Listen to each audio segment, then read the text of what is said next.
नमो भगवते वासुदेवाय।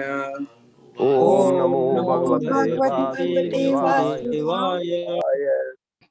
ओम नमो भगवते वासुदेवाय। ओम नमो भगवते वासुदेवाय। ओम नमो भगवते वासुदेवाय। ओम नमो भगवते वासुदेवाय।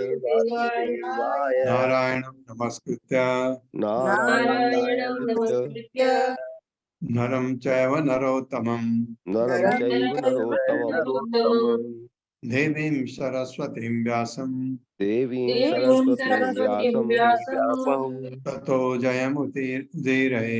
ततो जयमुदीरये। नष्टप्रायेषु अभद्रेषु नष्टप्रायेषु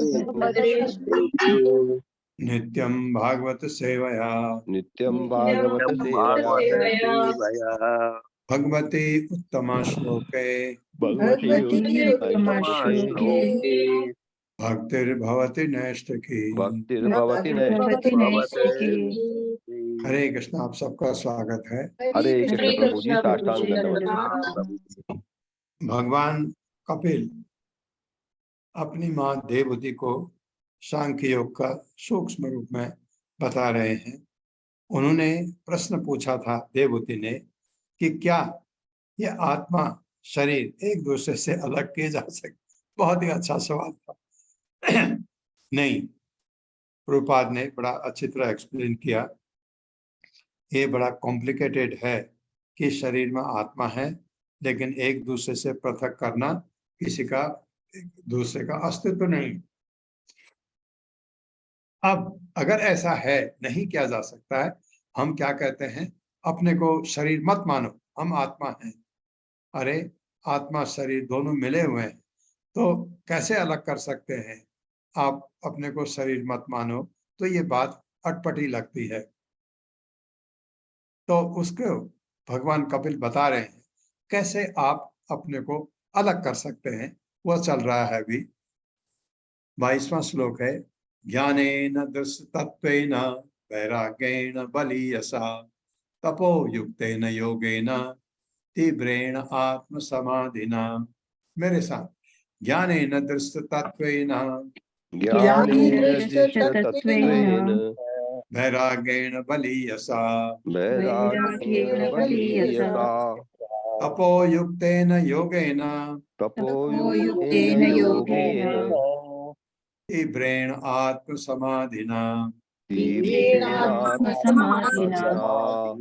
शब्दार्थ है, ज्ञानेन ज्ञान से, दृष्टत्वेन परम सत्य की दृष्टि से, वैराग्येण विरक्ति से, बलीयसा अत्यंत दृढ़ता पूर्वक, तपः युक्तेन तप में लगाने से, योगेन योग से, तीव्रेण दृष्टा पूर्वक स्थिर, आत्म समाधिना आत्मलीन होने से। यह भक्ति दृढ़ता पूर्वक पूर्ण ज्ञान से तथा दिव्य दृष्टि से संपन्न करनी चाहिए। हमारी जो भक्ति है वो बहुत दृढ़ता पूर्वक होनी चाहिए। और ज्ञान तो आप दे रहे हैं, दिव्य दृष्टि भी आपकी दिव्य से संपन्न करनी चाहिए। मनुष्य को प्रबल रूप से विरक्त होना चाहिए, प्रबल रूप से, खाली दिखावटी नहीं। तपस्या में लगना चाहिए एक्चुअली, तभी विरक्त तभी आएगी जब तपस्या अच्छी होगी। और तपस्या क्या है, हरे कृष्ण कृष्ण कृष्ण हरे हरे, हरे राम राम राम हरे कृष्ण कृष्ण कृष्ण हरे हरे, हरे राम राम राम मन लगा करके उसमें। और आत्मलीन होने के लिए योग करना चाहिए। ये तपस्या एक तो ये है। दूसरी तपस्या आपको महीने में 2 बार एकादशी का व्रत।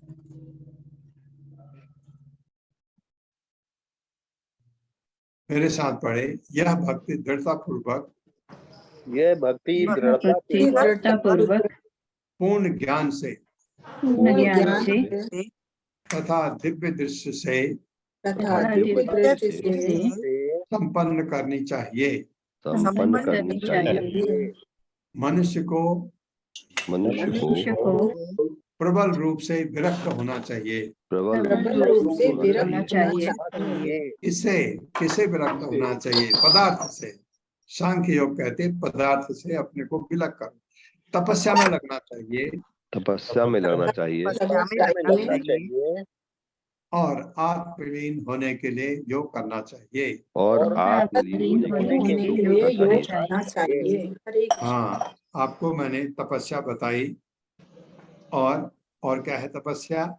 सुबह 4 बजे उठना, नहाना, नहा के भगवान के मंदिर में दिया जलाना, आरती करना, ये तपस्या है। ठंडा है। ठंडे में कभी कभी हम बीमार भी पड़ जाते हैं, लेकिन अपनी तपस्या नहीं छोड़नी है। ये तात्पर्य माता जी। हरे कृष्णा हर्षा माता जी। हरे कृष्ण माता जी। हरे कृष्ण प्रभु जी।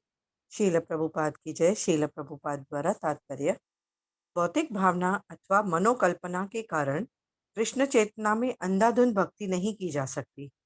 यहाँ विशेष रूप से उल्लेख है कि मनुष्य को पूर्ण ज्ञान में परम सत्य की कल्पना करते हुए भक्ति करनी चाहिए। हम दिव्य ज्ञान का विकास करके परम सत्य के विषय में समझ सकते हैं। ऐसे दिव्य ज्ञान का परिणाम वैराग्य द्वारा ही प्रकट होगा। यह वैराग्य न तो क्षणिक है, न कृत्रिम, अपितु अत्यंत प्रबल है। कहा जाता है कि वैराग्य के द्वारा कृष्ण चेतना का विकास दृष्टिगत होता है। यदि कोई अपने आप को भौतिक भोग से पृथक नहीं कर सकता, तो यह समझना चाहिए कि वह कृष्ण चेतना अर्थात भक्ति में अग्रसर नहीं हो रहा है।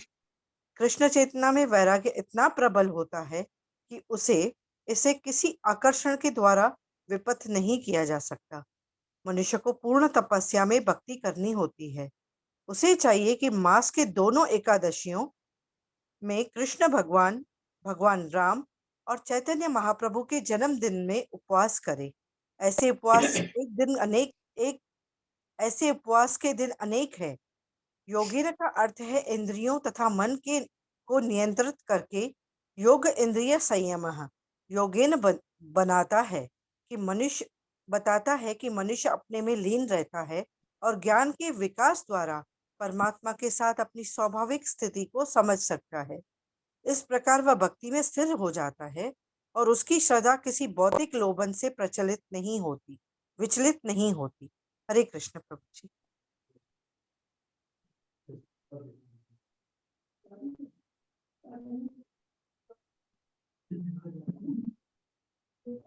हरे कृष्ण प्रभु जी।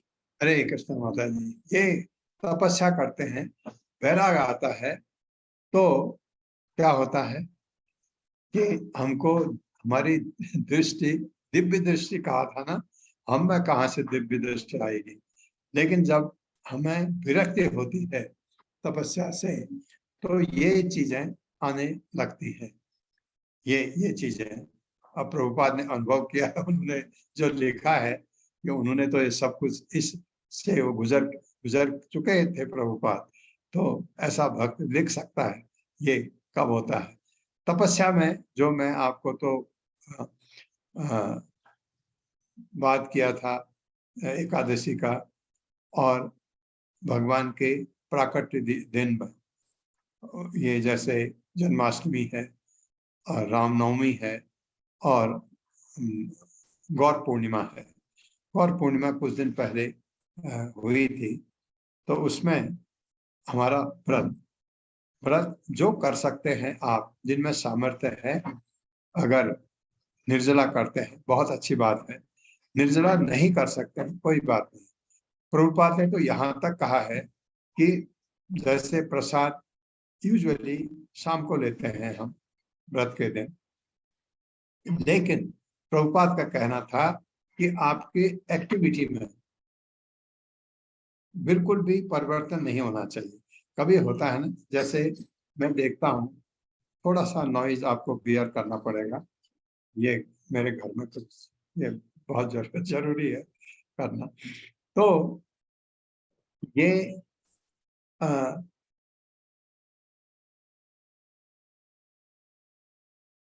आपको मैं उपवास की बात कर रहा था कि अगर आप निर्जला नहीं कर सकते तो कोई बात नहीं है, आप नॉर्मल व्रत कर रखिए और उस व्रत में आपको ये ध्यान देना है कि आपने अनाज नहीं खाना है। लेकिन भगवान का व्रत नहीं है, भगवान को तो अनाज दिया जा सकता है। क्यों नहीं हम बनाते उस दिन भगवान के लिए अनाज का व्रत, अनाज का भोजन?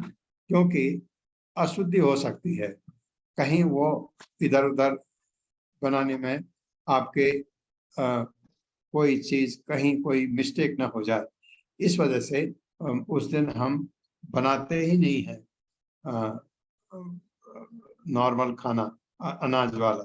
लेकिन गृहस्थ में है, आप बच्चे हैं, आपके बनाना पड़ेगा।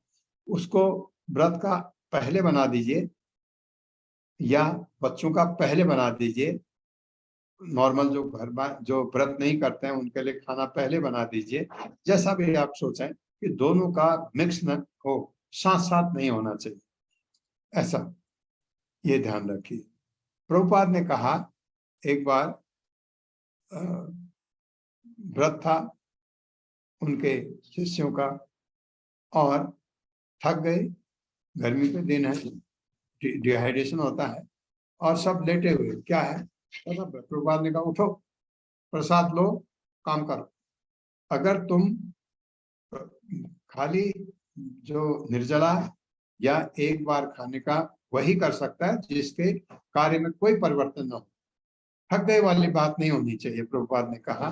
तो इसलिए तुम प्रसाद 2 बार भी खा लो, कोई बात नहीं, सुबह भी खा लो या सुबह फल खा लो, जैसे भी करते हो। लेकिन तुम्हारे जो काम है उसमें बिल्कुल परिवर्तन, कमी नहीं आनी चाहिए। तो वही एक बार खाए या वही निर्जला करे जिसके काम में बिल्कुल परिवर्तन नहीं आता। तो ऐसे लोग हैं जो निर्जला करते हुए भी पता नहीं लगता इनका निर्जला है। मैंने एक आध को देखा, एक आध का तो करते हैं निर्जला, दूसरे दिन वो घायल हो जाते हैं। तो लेकिन कुछ ऐसे हैं जिनमें फर्क नहीं पड़ता, ये आदत की बात है। मैं देखता हूँ माताओं में अक्सर क्योंकि उनमें त्याग की भावना ज्यादा होती है कि माताएं व्रत करती हैं, उनको पता भी नहीं होता कुछ, उन्होंने कुछ लिया ही नहीं है। ये अक्सर देखा जाता है, ये ध्यान रखना है। प्रकृति पुरुषस्य इह दह्यमाना त्वह निशम या तु अह निशम। प्रकृति पुरुषस्य इह दह्यमाना तु अह निशम तिरो भवत्री सनकै अग्नेर्योनिर्वारिणी। मेरे साथ, प्रकृति पुरुषस्य इह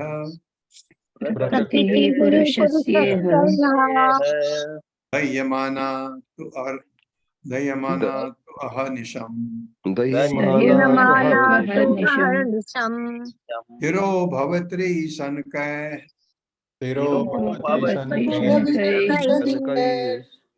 अग्नेर्योनिर्वारिणी।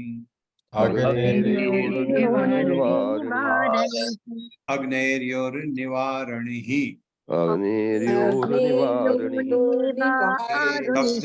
अर्थ है प्रकृति का प्रभाव पुरुषस्य जीवात्मा का यह यहाँ दह्यमाना जलकर तू, लेकिन अहनिशम दिन रात तिरह पवित्री विलीन होकर सन गए धीरे धीरे अग्नि का योनि उदय का कारण इव सदृश अरणि काष्ठ जिससे अग्नि उत्पन्न की जाती है। प्रकृति के प्रभाव ने जीवात्मा को ढक रखा है, मानव जीवात्मा सदैव प्रज्वलित अग्नि में रह रहा हो, किंतु भक्ति करने से यह प्रभाव उसी प्रकार दूर किया जा सकता है जिस प्रकार अग्नि उत्पन्न होने वाले काष्ठ खंड स्वयं भी अग्नि द्वारा भस्म हो जाते हैं। कितना बढ़िया लिखा, कितना बढ़िया बोल रहे हैं भगवान कपिल। प्रकृति के, मेरे साथ पढ़िए, प्रकृति के प्रभाव ने जीवात्मा को ढक रखा है। मानव जीवात्मा सदैव प्रज्वलित अग्नि में रह रहा हो, सदैव प्रज्वलित प्रज्वलित में रह रहा हूँ। में रह रहा हूँ। किंतु भक्ति करने से यह किंतु भक्ति भक्ति करने से यह प्रभाव उसी प्रकार दूर किया जा सकता है ये प्रभाव उसी प्रकार दूर किया जा सकता है। जिस प्रकार अग्नि उत्पन्न करने वाले काष्ठखंड जिस प्रकार अग्नि उत्पन्न करने वाले काष्ठखंड स्वयं भी अग्नि द्वारा भस्म हो जाते हैं। स्वयं भी अग्नि द्वारा भस्म हो जाते हैं।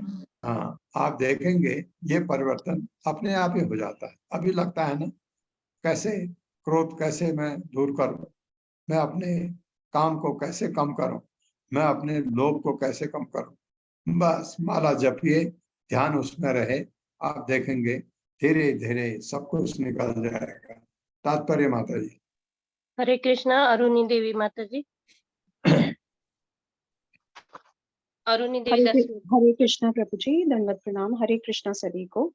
श्रीला प्रभुपाद की जय। तात्पर्य श्रीला प्रभुपाद द्वारा अग्नि लकड़ी के टुकड़ों के भीतर संरक्षित रहती है और परिस्थितियां अनुकूल होने पर अग्नि जल उठती है, किंतु जो काष्ठ खंड अग्नि उत्पन्न करने वाले होते हैं वे भी अग्नि के द्वारा स्वाहा हो जाते हैं। इसी प्रकार जीवात्मा का सांसारिक बद्ध जीवन प्रकृति पर अधिकार जताने की उसकी इच्छा तथा परमेश्वर से द्वेष करने के कारण है। इस प्रकार से मुख्य रोग यह है कि वह परमेश्वर से एकाकार होना चाहता है या वह भौतिक प्रकृति का स्वामी बनना चाहता है। कर्मी जन प्रकृति के साधनों का उपयोग करने का प्रयत्न करते हैं और इस तरह इसके स्वामी बनकर इंद्रिय तृप्ति का भोग करना चाहते हैं। ज्ञानी जन भौतिक साधनों का भोग करते करते निराश होकर भगवान से एकाकार होना या निर्गुण तेज में लीन होना चाहते हैं। लीन होना माता जी नीचे से थर्ड लाइन। एक मिनट माता जी। ज्ञानी जन भौतिक साधनों का भोग करते करते निराश होकर भगवान से एकाकार होना या निर्गुण तेज में लीन होना चाहते हैं। ये दोनों रोग भौतिक कल्मश के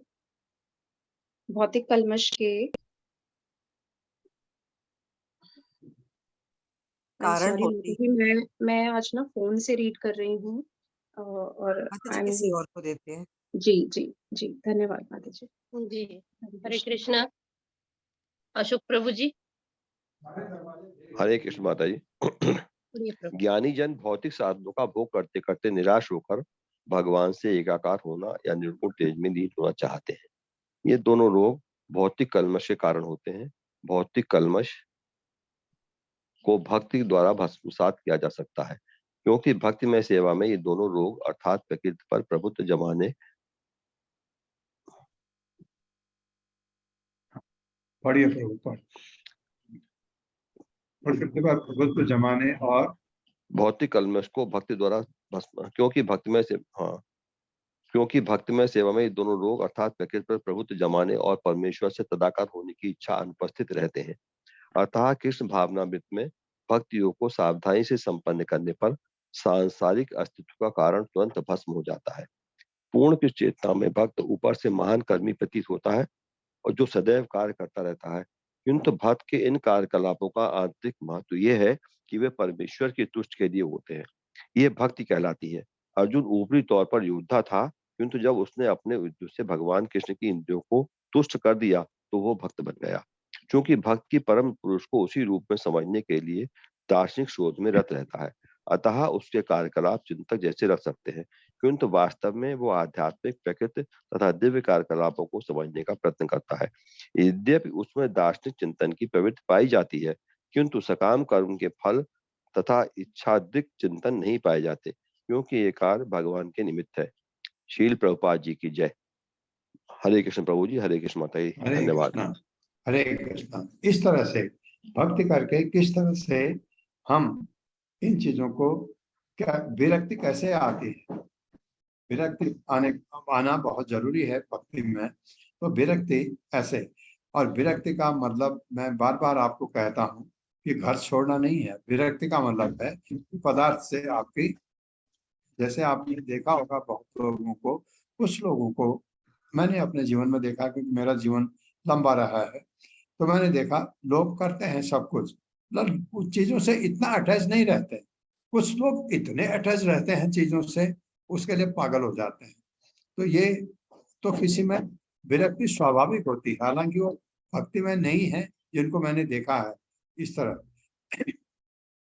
तो ये चीज बड़ी जरूरी है। पल्लवी माता जी, घर में कुछ बड़े बहुत जरूरी काम चल रहा है। नहीं तो प्रभु जी, इतनी आवाज नहीं आ रही है, मतलब हाँ, आपकी आवाज क्लियर है प्रभु। भुक्त भोगा परित्यक्ता दोषा च नित्यशः न ईश्वरस्य शुभम दत्ते स्वे महिम्नि स्थितस्य च। मेरे साथ पढ़िए।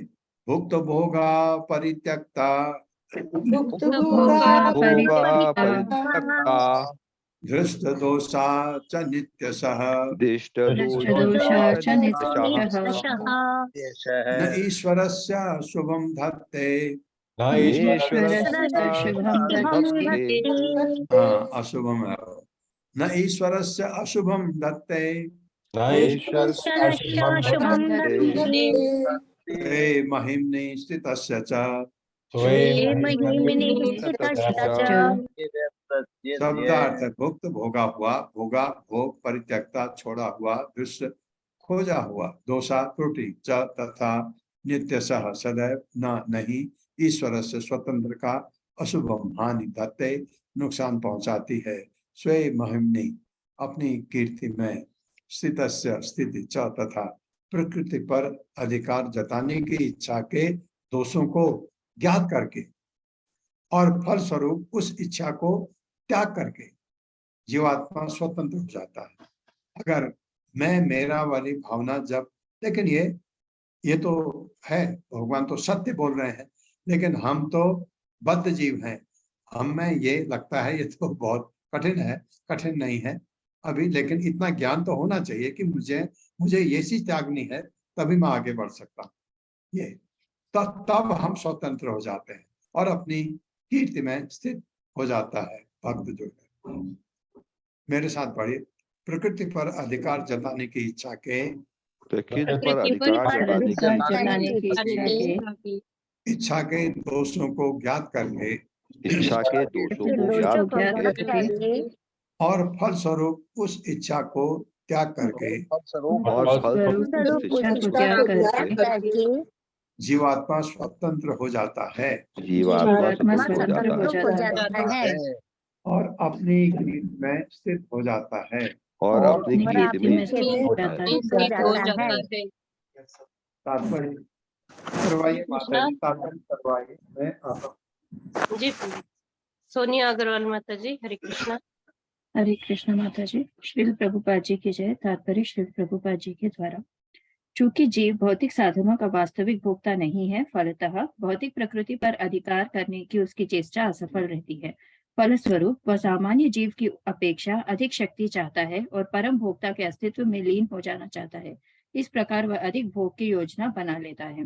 जब कोई सचमुच भक्ति योग में स्थित होता है तो वह उसकी स्वतंत्र स्थिति होती है। अल्पज्ञानी व्यक्ति श्री भगवान के नित्य दास की स्थिति को नहीं समझ पाते। चूंकि दास शब्द लगा रहता है, इसलिए वे भ्रमित हो जाते हैं। वे नहीं समझ पाते कि यह दासता इस भौतिक जगत की दासता नहीं है।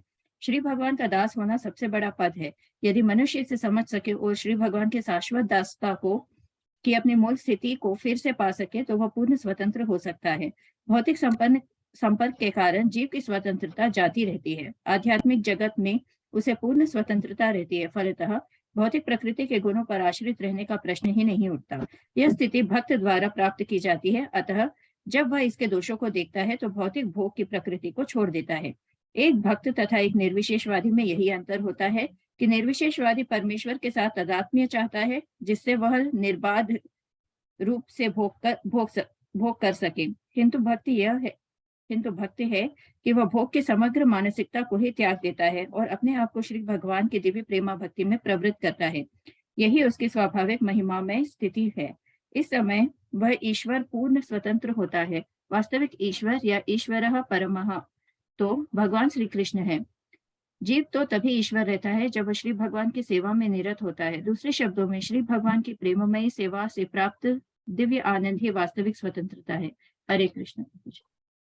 हो गया पूरा। तो क्या था इसमें? जीव तो तभी ईश्वर रहता है जब वो भगवान की सेवा में निरत होता है। दूसरे शब्दों में भगवान की प्रेम भक्ति से प्राप्त दिव्य आनंद ही वास्तविक स्वतंत्रता है। जो हम कह रहे हैं कि मुक्त हो जाता जीव कब? जब दिव्य प्रेम हो जाता है।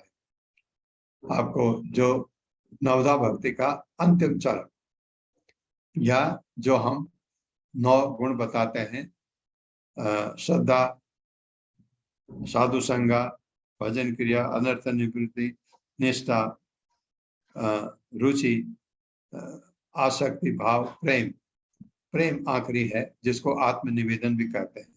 जब आपका भगवान से प्रेम हो जाता तो हैं आप सब कुछ भगवान को न्यौछावर कर देते हैं। क्या जो आपके पास है, आप सोचते हैं कि आपने घर बार छोड़ करके सब लोगों के लिए कुछ नहीं रखेंगे? नहीं, आपका, आप अब भगवान के पास गए, आपके लिए अब और कुछ है ही नहीं। ये भावना आखिरी होती है जो आपको भगवत धाम ले जा सकती। 25वां श्लोक है, यथा हि अप्रतिबुद्धस्य प्रस्वापो ब्रह्म पसाबो बहु अनर्थविद। बहु अनर्थविद है, बहु अनर्थविद, इसको बहु अनर्थविद पढ़ा जा सकता है। स एव प्रतिबुद्धस्य न वै मोहाय कल्पते। आज प्रॉब्लम माता जी क्या हो रहा है? प्रभु जी विमला सब माता ठीक है, आपका बहुत अच्छे से आ रहा है आवाज। विमला माता जी की तबीयत काफी खराब है, तो इसलिए मुझे बीच बीच में उठना पड़ रहा है। प्रभु जी जल्दी आप जल्दी भी प्रभु जी समाप्त यही कर श्लोक जी लेके आज खत्म वही कर कर रहा हूँ, मैं दीजिए। जल्दी छोड़ रहा हूँ। जी मेरे साथ पढ़िए, यथा ही अप्रतिबुद्धस्य यथा हि प्रतिबुद्धस्य प्रस्वापो बहु अनर्थकृत प्रस्वापो अनर्थविद। स एव प्रतिबुद्धस्य प्रतिबुद्धस्य न वै मोहाय कल्पते। न वै मोहाय कल्पते। शब्दार्थ है, यथा जिस प्रकार ही निसंदेह अप्रतिबुद्धस्य सोने वाले का प्रस्वापः स्वप्न बहु अनर्थ अनेक अशुभ बातें उत्पन्न करने वाला, स एव वही स्वप्न प्रतिबुद्धस्य जगने वाले का, हाँ बिल्कुल से, बहुत अच्छा, न नहीं वह निश्चय ही मोहाय मोहग्रस्त करने के लिए कल्पते समर्थ है। स्वप्नावस्था में मनुष्य की चेतना प्राय ढकी रहती है और उसे अनेक अशुभ वस्तुएं दिखती हैं। कभी कभी लगता है ना इसमें आपको लगता है पहाड़ी की चोटी पर है और आप गिर गए तो आपका स्वप्न टूटता है और आप एकदम सोचते हैं अरे वाह बच गया ऐसे। किंतु उसके जगने पर तथा पूर्ण चेतन होने पर ऐसी अशुभ वस्तुएं उसे भ्रमित नहीं कर सकती। मेरे साथ पढ़िए, स्वप्नावस्था में मनुष्य की चेतना प्रायः ढकी रहती है और उसे अनेक अशुभ वस्तुएं दिखती हैं, और उसे अनेक अशुभ किंतु उसके जगने पर तथा पूर्ण चेतन होने पर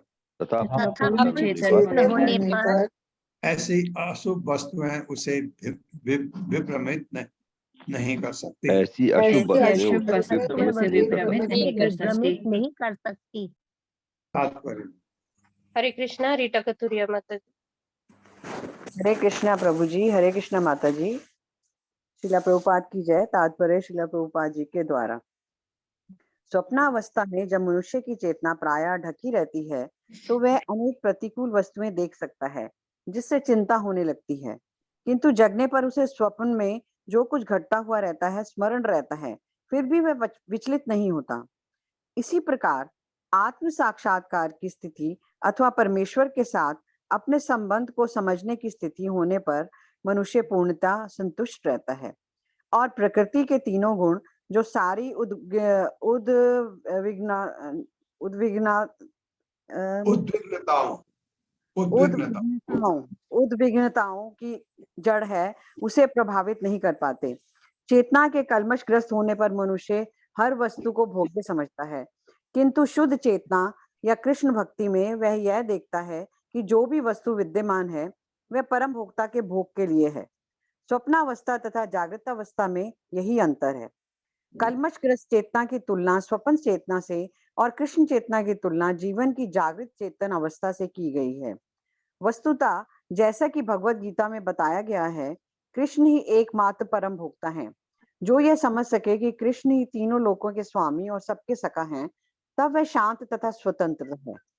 जब तक बद्ध जीव को यह ज्ञान प्राप्त नहीं हो जाता, वह हर वस्तु का भोक्ता बनना चाहता है, वह परोपकारी बनना चाहता है और अपने समधर्मी मानवों के लिए अस्पताल तथा स्कूल खोलना चाहता है। यह सब मोह यानी माया है, क्योंकि ऐसे भौतिक कार्यकलापों से वह किसी को लाभ नहीं पहुंचा सकता। यदि वह अपने समधर्मी को लाभ पहुंचाना चाहता है, तो उसे तो अपनी सुसुप्त कृष्ण चेतना को जगाना चाहिए। कृष्ण चेतना युक्त स्थिति प्रतिबुद्ध की स्थिति है, जिसका अर्थ है शुद्ध चेतना। हरे कृष्ण। बहुत अच्छा बताया। देखिए, आपको लगता है कि मेरे से गलतियां हो गई, एक अस्पताल खोल देता हूँ, मेरे से गलतियां हो गई, एक स्कूल खोल देता हूँ, कॉलेज खोल देता हूँ। बात सही है, काम गलत नहीं है, उसको कौन गलत कहेगा, वो तो मानव समाज के लिए अच्छा काम। लेकिन यही काम अगर वो भक्ति में है और तब चाहता है कि इनका भला हो, क्योंकि अक्सर ये लोग जो दानी लोग हैं, ये चाहते हैं कि इनसे कुछ गलतियां होती हैं, इनका उससे उनको फायदा हो जाए, ऐसा वो सोचते हैं, इसलिए करते भी हैं। कुछ लोग अदरवाइज भी दानी हैं, वो दानी होते हैं, उनका नेचर है दान देने, और दान देने के लिए मैंने देखा है काफी लोगों को हमने अप्रोच, मैं तो नहीं कर रहा हूँ बट मंदिर वाले अप्रोच कर रहे हैं, जो दानी लोग हैं उनको। तो दानी लोग भी हर एक को इमीडिएटली नहीं देते हैं, पहले अब वो समझते हैं कि दान गलत ना चला जाए कहीं, तो पूरा जांच पड़ताल करते हैं।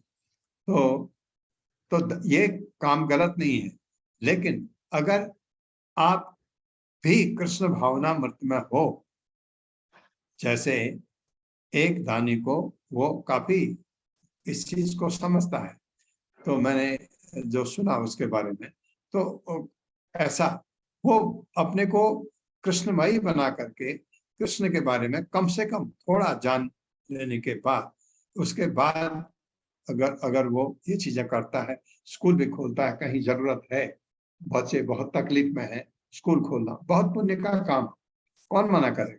लेकिन अपने को कृष्ण भावनामृत में जगाना, वो उसके बाद एक करना और अच्छा है।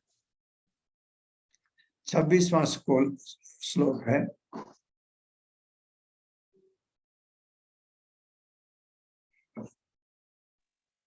एक मिनट, कारी एक मिनट।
विदितत्वस्य प्रकृतिर्मयि मानसं युञ्जतो न अपकुरुत आत्मरामस्य कर्हिचित्। मेरे साथ पढ़िए। एवं विदित तत्वस्य एवं विदितत्वस्य प्रकृतिर्मयि मानसं प्रकृतिर्मयि मानसं युञ्जतो न अपकुरुतः युञ्जतो नापकुरुत आत्मारामस्य कर्हिचित्। एवं इस प्रकार विदित तत्व से परम सत्य को जानने वाले की प्रकृति मई मुझ पर मानस मन को युंजतः स्थिर करते हुए नहीं अब कुरुते हानि पहुंचा सकता है। आत्म रामस्य आत्म में आनंद उठाने वाले को करहिजित कभी भी प्रकृति का प्रभाव किसी प्रबुद्ध मनुष्य को हानि नहीं पहुंचा सकता। आप समझ रहे हैं? आपको कभी आपका नुकसान हो ही नहीं सकता। कब? जब आप प्रबुद्ध हो जाएं, जब आप एक्सपर्ट हो जाएं इस चीज में। भले ही वह भौतिक कार्यकलापों में ही व्यस्त क्यों न रहता हो, क्योंकि वह परम सत्य के सच्चाई को जानता है और उसका मन भगवान में ही स्थिर रहता है। मेरे साथ पढ़िए। प्रकृति का प्रभाव किसी प्रबुद्ध मनुष्य को हानि नहीं पहुंचा सकता। किसी प्रबुद्ध किसी मनुष्य प्रबुद्ध को मनुष्य नहीं को हानि नहीं पहुंचा पहुंच सकता। सकता। भले ही वह भौतिक कार्यकलापों में ही व्यस्त क्यों न रहता हो, भले ही वो भौतिक भौतिक कार्यकलापों कार्यकलापों में में ही व्यस्त व्यस्त न हो, रहता हो, क्योंकि वह परम सत्य की सच्चाई को जानता है क्योंकि वह परम सत्य की सच्चाई को जानता है और उसका मन भगवान में ही स्थिर रहता है। और मन भगवान में ही भगवान में स्थित रहता है। हाँ, ये तात्पर्य कराइए माता जी। जी प्रभु जी। हरे कृष्णा अशोक प्रभु जी। हरे कृष्ण माता जी। पढ़िए प्रभु जी आप। शील प्रभुपाद जी की जय। शील प्रभुपाद जी द्वारा तात्पर्य। भगवान कपिल कहते हैं कि जिस भक्त का मन सदैव भगवान के चरण कमलों में स्थिर रहता है, मई मानसम, वो आत्मराम या विदित तत्व कहलाता है। आत्मा राम का अर्थ है जो अपने आप में आनंद उठाता है या जो आध्यात्मिक परिवेश में भोग करता है। भौतिक दृष्टि से आत्मा का अर्थ है शरीर या मन, किंतु यहाँ ये ऐसे व्यक्ति के लिए निर्दिष्ट है जिसका मन भगवान के चरण कमलों में स्थिर रहता है। वो आत्मा राम होता है, जिसका अर्थ है जो परमात्मा के प्रसंग में आध्यात्मिक कार्यकलापों में व्यस्त रहता है। परमात्मा ही भगवान है और व्यष्टि आत्मा जीव है। जब वे परस्पर सेवा तथा आशीष का आदान प्रदान करते हैं तो जीव को आत्माराम स्थिति में कहा जाता है। कोई भी व्यक्ति जो सत्य को यथारूप में जानता है, आत्माराम स्थिति को प्राप्त कर सकता है। सच्चाई तो यह है कि भगवान भोगता है और सारे जीव उसकी सेवा तथा भोग के निमित्त है। जो इस सत्य को, माता जी मेरे पास पुस्तक नहीं है जी। सोनिया माता जी आपके पास है ना? जी माता जी। आप कंटिन्यू कर लीजिए। जी। कोई भी व्यक्ति जो सत्य को यथारूप में जानता है, आत्माराम स्थिति को प्राप्त कर सकता है। सच्चाई तो यह है कि पूर्ण पुरुषोत्तम भगवान भोगता है और सभी जीव उनकी सेवा तथा भोग के निमित्त है। जो इस सत्य को जानता है और अपने समस्त साधनों को श्री भगवान की सेवा में लगाने का प्रयत्न करता है, वह सारे भौतिक कर्म फलों तथा भौतिक प्रकृति के गुणों के प्रभाव से बच जाता है। इस प्रसंग में एक उदाहरण दिया जाता है। जिस प्रकार की कोई भौतिकवादी व्यक्ति एक विशाल गगनचुंबी प्रासाद बनवाता है, भक्त उसी प्रकार भगवान श्री विष्णु का एक विशाल मंदिर बनवाने में लगा रहता है। ऊपर से गगनचुंबी प्रासाद तथा मंदिर बनवाने वाले समान धरातल पर है, क्योंकि दोनों ही लकड़ी, पत्थर, लोहा तथा अन्य इमारती सामान एकत्र करते रहते हैं। किंतु जो व्यक्ति गगनचुंबी प्रासाद बनवाता है वह भौतिकवादी है, और जो भगवान श्री कृष्ण का मंदिर बनवाता है वह आत्माराम है। भौतिकवादी व्यक्ति गगनचुंबी प्रासाद बनाकर अपने आप को शरीर के संबंध में तुष्ट करना चाहता है, किंतु भक्त मंदिर बनवाकर परमात्मा अर्थात श्री भगवान को प्रसन्न करना चाहता है। यद्यपि दोनों ही भौतिक कार्यकलापों के संसर्ग में है, तो भी भक्त मुक्त होता है और भौतिकवादी बद्ध होता है। इसका कारण यह है कि मंदिर बनवाने वाला भक्त अपने मन को पूर्ण पुरुषोत्तम भगवान में स्थिर किए हुए है, किंतु गगनचुंबी प्रासाद बनाने वाला भक्त इंद्रिय तृप्ति में ही अपना मन रमाए रहता है। कोई कार्य करते हुए इस भौतिक जगत में भी यदि किसी का मन श्री भगवान के चरण कमलों में स्थिर रहता है तो वो बद्ध नहीं होगा। भक्ति योग में काम करने वाला मनुष्य भौतिक प्रकृति के प्रभाव से सदा स्वतंत्र रहता है। हरे कृष्ण माता जी।